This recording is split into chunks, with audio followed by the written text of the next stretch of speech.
Although many accidents or near misses are reported, the estimated number of unreported cases is certainly significantly higher, because who actually wants to be associated with an accident?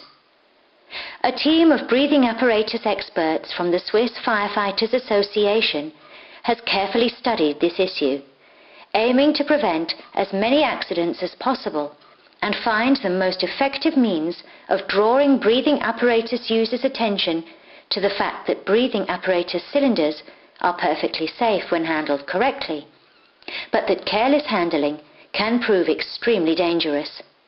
This film in no way wishes to mark any particular product as susceptible to valve breakages.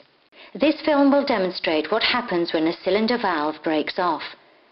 Any cylinders that have received a significant blow to the valve should be given to an expert for checking. It is always better to err on the side of caution. Some valves don't break off immediately, even if they are damaged. The accident often happens at a later time. It is completely unexpected and extremely dangerous.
The last three tests show how cylinders with excess flow valves react when the cylinder valve breaks off, once while mounted within the breathing apparatus equipment and twice on loose cylinders.